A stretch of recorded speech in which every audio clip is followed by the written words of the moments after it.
3. Differentiation. To think how a body of truth or subjective visible body differs from an ordinary body, and, accordingly, how a truth's appearing differs from the appearing, as an object of a world, of any ordinary multiplicity, it is necessary to firmly grasp the protocols of differentiation that make up the logical identity of this world. Since appearing is the capture of multiples ontologically defined on the basis of the void by a network of differences and identities, it must be possible to define an intramundane singularity, such as a truth process, in terms of purely logical criteria internal to the formal system which regulates differences or, more generally, relations between multiplicities. In order to arrive at this definition controlling what it means that truths exist, let us attempt to represent the situation of a world, as given in their pure being. The multiplicities that coexist in this world can be drawn as circles of various sizes.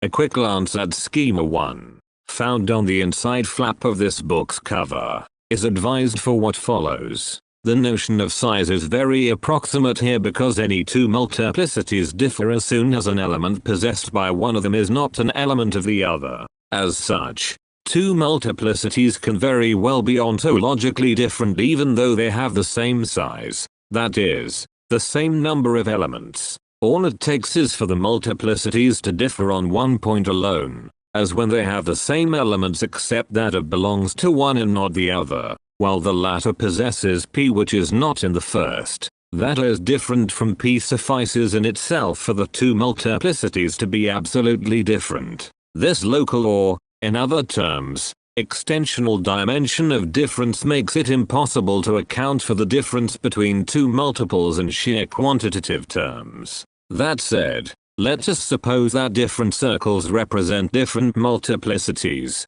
by which I mean ontologically different ones. This is a crucial and delicate point. Ontological difference does not necessarily coincide with difference in appearing. This is why a plane tree by the side of a road undoubtedly differs from the one next to it, yet, to the eyes of a traveler in a hurry, all the trees blur into one monotonous series where everything is the same. The trees appear to be overwhelmingly similar even though they are absolutely different. Within the register of appearing, they repeat the same pattern, whereas their multiple being repeats nothing at all since any difference, even that attested to at a single point, is ontologically absolute. Were we to scale the world, on the contrary, to the field of vision of an individual reclining in a meadow between two plane trees and focused on the fine lacework of the leaves against the blue sky or the twisting of the upper branches, it is clear that the two plane trees would appear as what they are,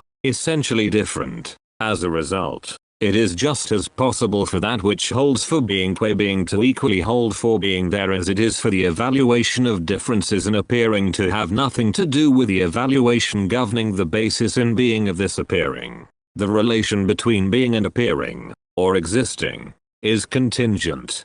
Genuine Platonism has never affirmed anything else, but this can in no way be taken to mean, as the attacks on vulgar Platonism assume, that appearing is of the order of falsehood or illusion. The difference between being and appearing is much rather that which distinguishes mathematics, as ontology, from logic as phenomenology, each of these two disciplines being just as formalized and rigorous as the other. Let us carry on, however, with our exegesis of Schema 1. We will represent the logical frame of the world by a plane beneath the circles. This frame contains special elements that we will name degrees.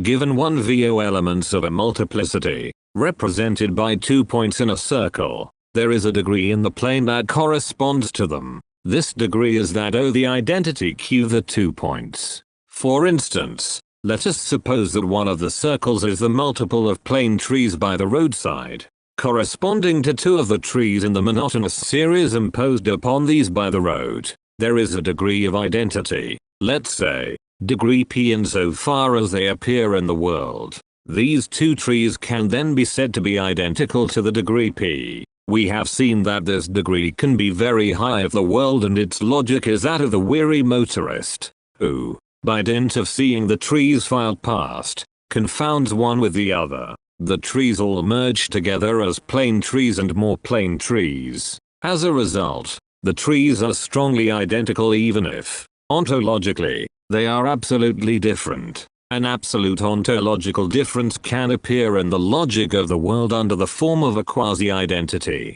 For the daydreamer reclining between two trees, scrutinizing their shapes and shades, the two trees are, on the contrary, clearly very different, such that the degree P of their identity is very weak. In this instance, the ontological difference appears under the form of a weak degree of identity and is, as a result, more in harmony with the underlying structure of being. We are beginning to see that the degrees of identity that inscribe, as they alone do, multiplicities within the fabric of relations comprising a world, obey specific rules. For example, a principle of comparison between certain degrees must be able to exist for us to be able to say that two multiplicities that appear in a world, and whose identity is measured by a degree, are very identical or, on the contrary, very different. For this amounts to saying, in fact, that the degree P measuring the identity of the first two multiples is clearly larger than the degree that measures the identity of the last two.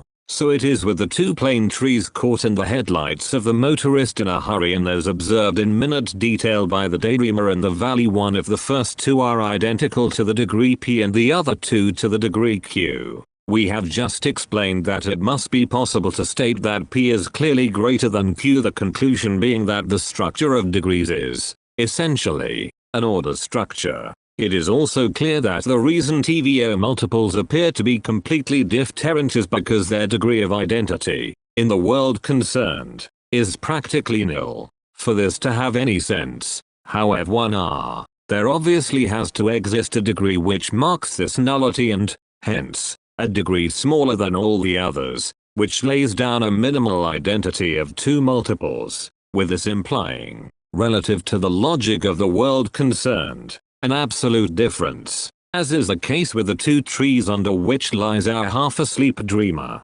Inversely, if two multiples appear to be completely identical even though ontologically different, then their degree of identity is maximal, or larger than all the others. This requires such a degree to exist. In short, the order structure of degrees admits a maximum and a minimum. A careful examination of the logical conditions of appearing, or being there, shows that degrees of identity obey two further rules which I won't go into here but which are amply demonstrated, analyzed and exemplified in books 2 and 3 of Logics of Worlds. They deal, respectively, with the existence of the conjunction of two degrees and the existence of the envelope of an infinite set of degrees. It follows from these rules that the space of degrees, constitutive of the logic of a world, has the general structure of a hating algebra, too aptly named a locale point 3. This name is apt because it is, indeed, a matter of the localization of the multiples of which every being is composed,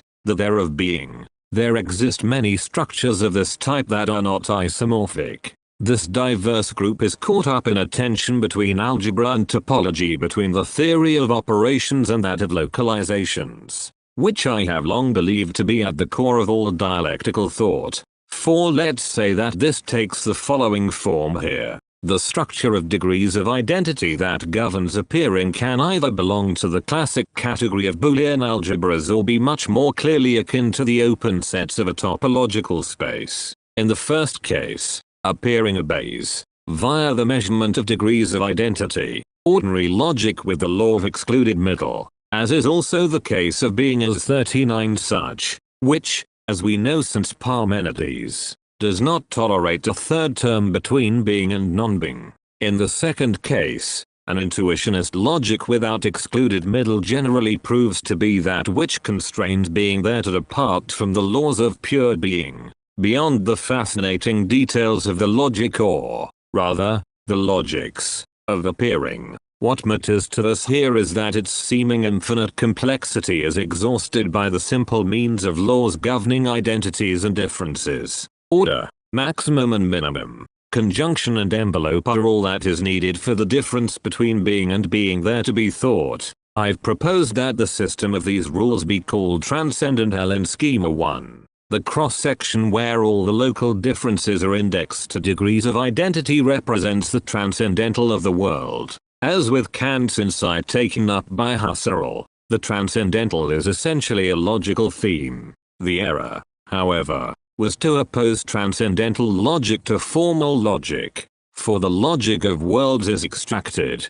from start to finish, from certain inflections of formal logic. Heidegger famously aligned the destiny of metaphysics with a miscomprehension of ontological difference. Thought as the difference between being and beings. If we interpret beings as the there of being, or as the mundane localization of a pure multiple, or again, as the appearing of multiple being, which is entirely possible, then that which is in question in what Heidegger calls ontological difference can be said to be the immanent gap between mathematics and logic. It would be proper then, in order to continue to follow him, to call metaphysical any orientation of thought confusing mathematics and logic under the same idea. Now, there are two ways of perpetrating this confusion. Either one reduces mathematics to a simple logical theory, which is what Frege, Russell and Wittgenstein's all do in their own manner, or one considers logic to be but a specialized branch of mathematics, as many modern positivists do. As such, two metaphysics can be said to exist, the first dissolving being within appearing, the second denying that appearing is distinct from being. It is easy to recognize empiricism's variance in the first, dogmatism's variance in the second. Philosophy only exists on condition that it stands firm on the dual consistency of being and being there, the dual rationality of being qua being and appearing, and the intrinsic value and separation of mathematics and logic. On its two borders, moralizing empiricism and dogmatic theology, there has always been the stirring of aggressive phantoms. Here I am making the manifesto of contemporary methods for their exorcism for existence one of